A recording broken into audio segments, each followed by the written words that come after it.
If you're looking for peace of mind and want some escape from the maddening rush of everyday strife, if you want to be tucked away in a serene surrounding where yesterday is as mysterious as tomorrow, yet believe such a refuge cannot exist, despair not. Such a place does exist. Such a place is Bhutan.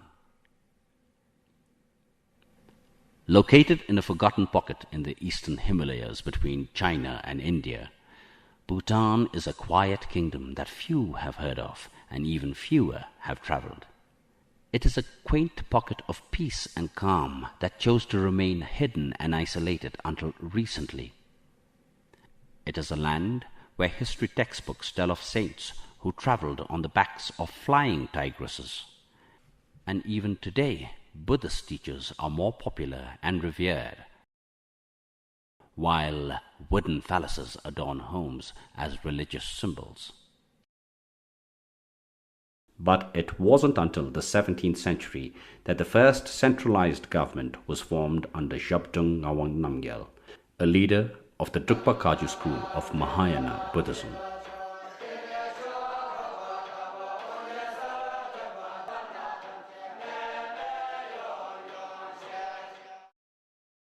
He unified the country, coded a legal system, introduced land and tax reforms, repelled numerous Tibetan invasions, and built giant fortresses called dzongs. This, the magnificent Punakha Dzong, was built at the confluence of two rivers. It was from here that Zhabdrung Ngawang Namgyal wielded his religious influence and secular power.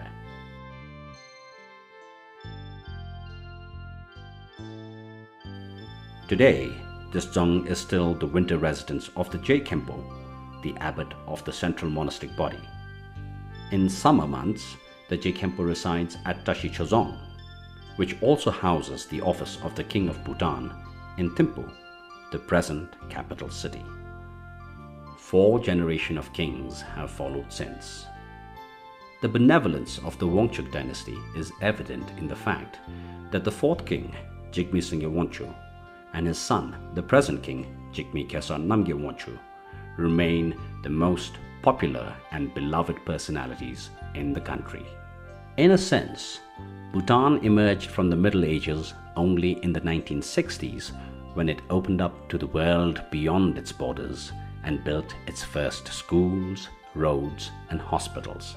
Even then, Bhutan's kings deliberately kept the pace of modernization slow, cautiously opting to learn from the mistakes of other countries. Television and the internet got here only in 1999, so Bhutan still retains all of its old world ethereal charm. After 100 years of rule by the Wangchuck dynasty, the country went to the polls to elect the first democratic government in 2008.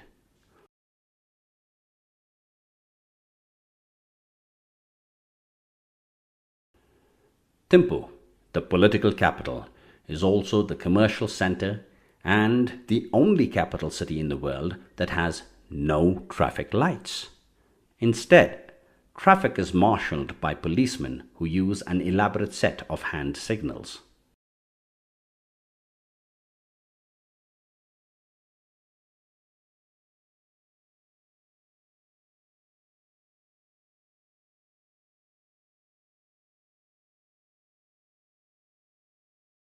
Indeed, in a world where it's impossible to tell from the streetscape which country you're in, Thimphu's streets are unmistakably Bhutanese, thanks in large part to the unique architecture. Bhutanese law requires all buildings in the country to follow the designs and rules of traditional architecture.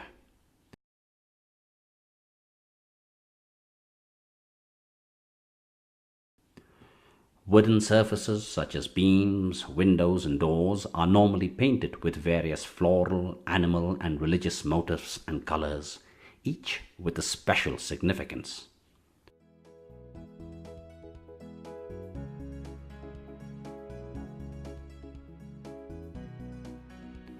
There is generally no planning or designing done on paper. The master carpenter begins with the size, layout, and structure of the building in his mind. Nails are not used, and the wood pieces are assembled by the dovetail technique.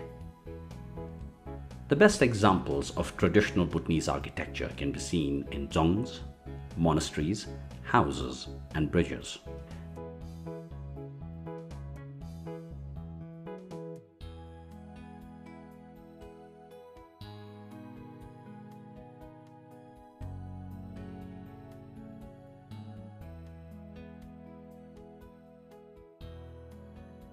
The omnipresence of dzongs, monasteries, stupas, and prayer flags in Bhutan is a constant reminder of the centrality of Buddhism in Bhutanese culture.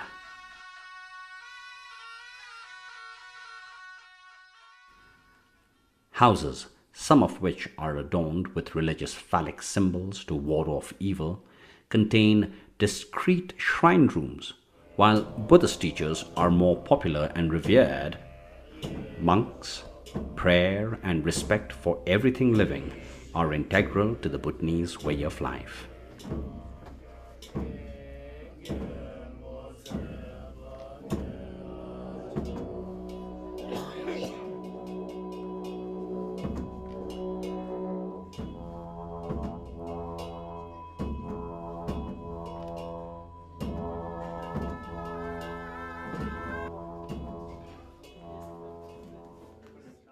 Traditional monastic education exists side by side with modern mainstream education, where the language of instruction is English.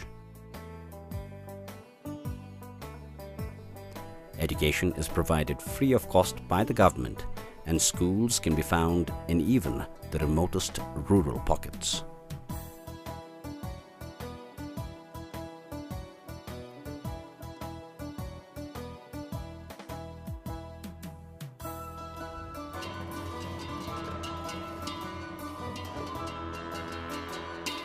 The celebrations traditionally begin with the Chupdral procession, a symbolic ceremony that features over 45 different particulars where religious items are borne by monks and earthly items are carried by ordinary lay people.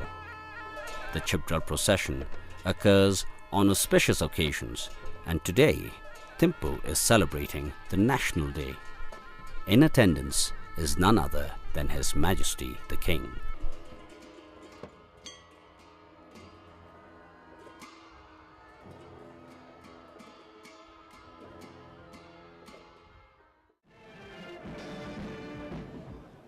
National Day is observed on December 17th to mark the day in 1907 when the first king unified Bhutan as a sovereign country. Everyone, from monks and schoolchildren to the armed forces and people in general, have turned up for the celebrations, packing the National Stadium to full capacity.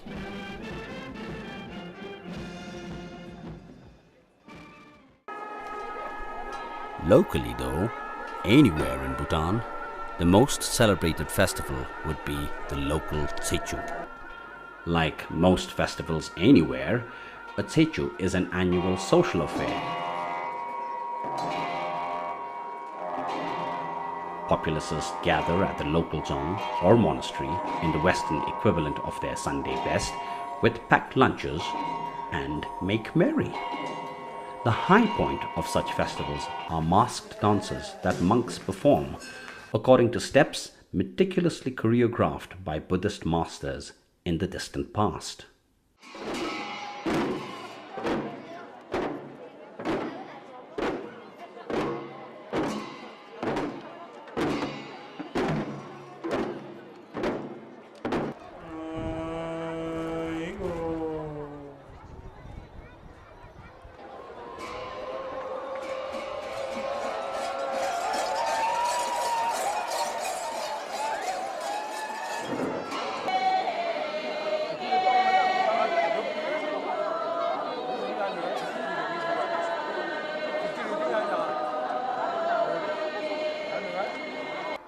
Following narrative structures, these dances are loaded with religious symbolism.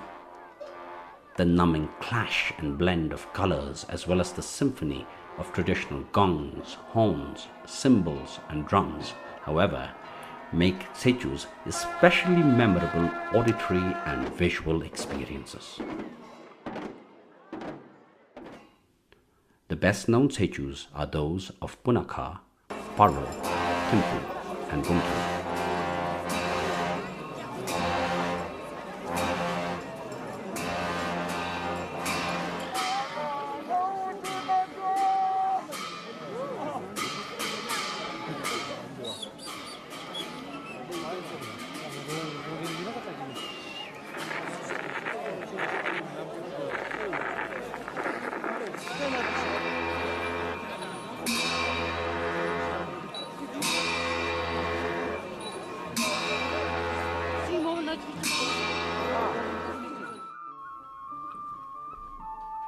All these settlements lie along the central belt of the country. Elevated between 2,000 to 3,000 meters above sea level, these hills and valleys also form a fertile green belt where the mainstay of the people is agriculture. They grow mainly rice, buckwheat, chili, cash crops like potato and apples, and an assortment of vegetables. In villages like this, most households also rear cattle. As has been the practice for hundreds of years, the bulls are still used to plough the agricultural fields, while cows produce all the household dairy needs such as milk, butter, and cheese.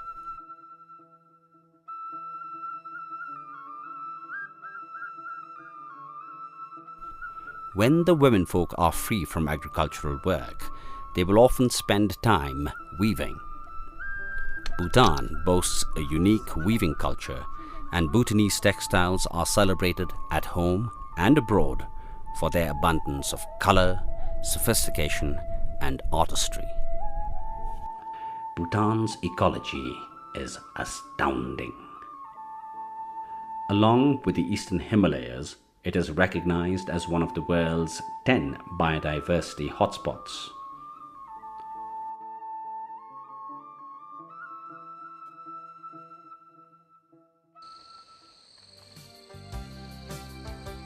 Bhutan is home to over 5,500 species of vascular plants, including many rare orchids, and the zealously protected national flower, the blue poppy.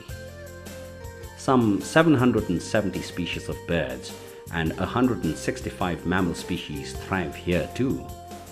These include such endangered species as the black-necked crane, the white-bellied heron, the golden langur, the Royal Bengal tiger, and the oddity that is the national animal, the takin.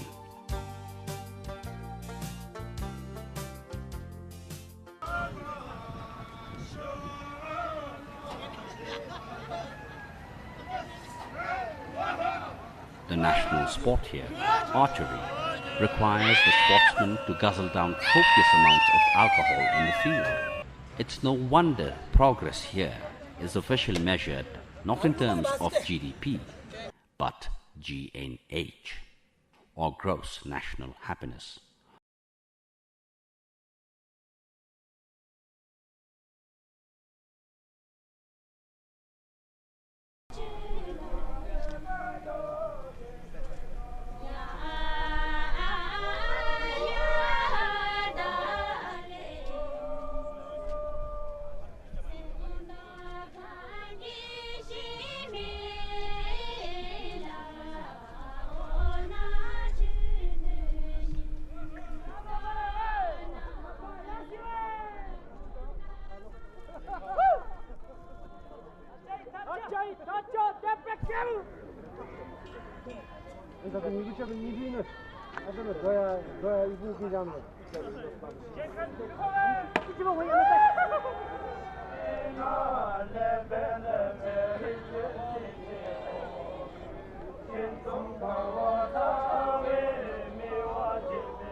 Bhutan's air carriers, Truk Air and Bhutan Airlines, operate several flights every week from Singapore, Bangkok, Delhi, Kolkata, Bodh Gaya, Dhaka, Guwahati and Kathmandu to Paro.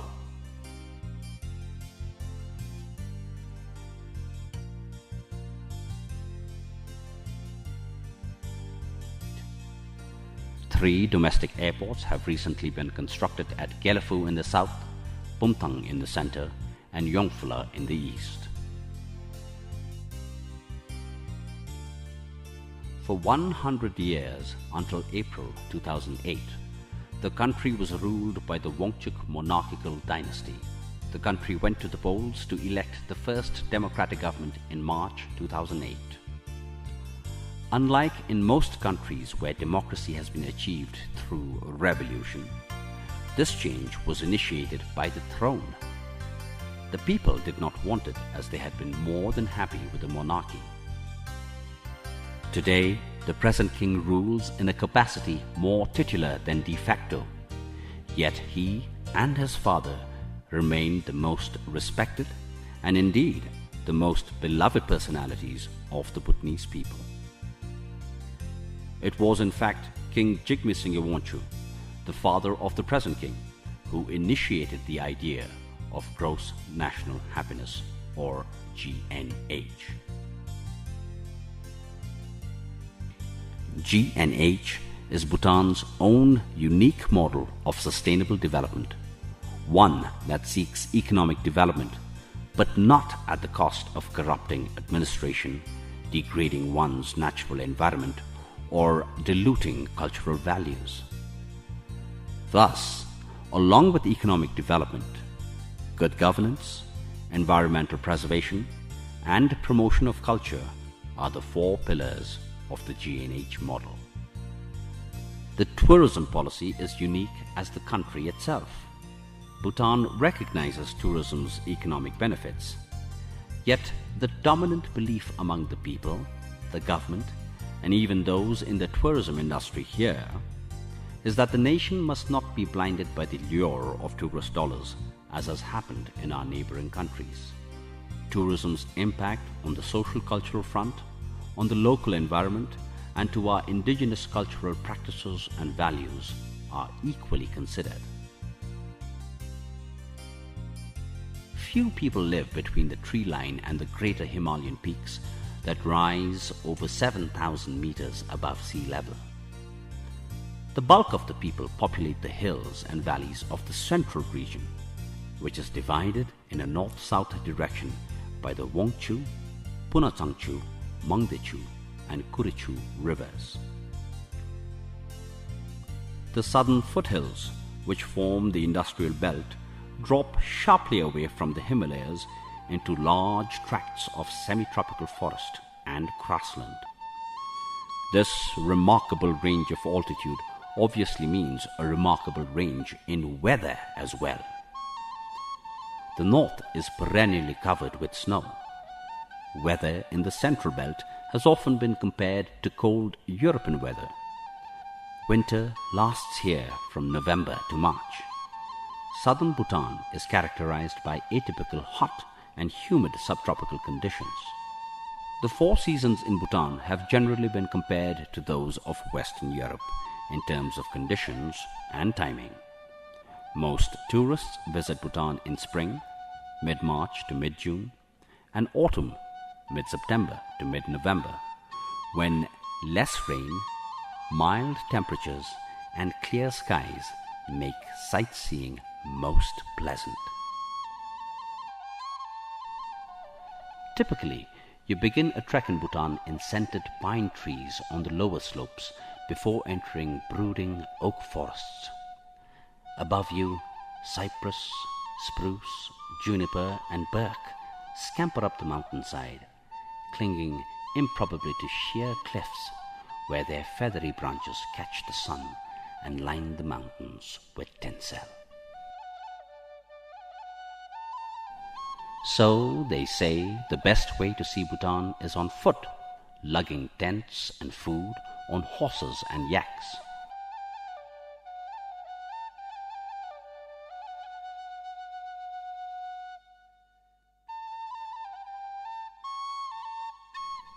There are pockets of mystical, unexplored places with friendly, hospitable, and happy people the world over. And it may be fair to say that Bhutan is certainly one of them. It is one of the travel world's best kept secrets.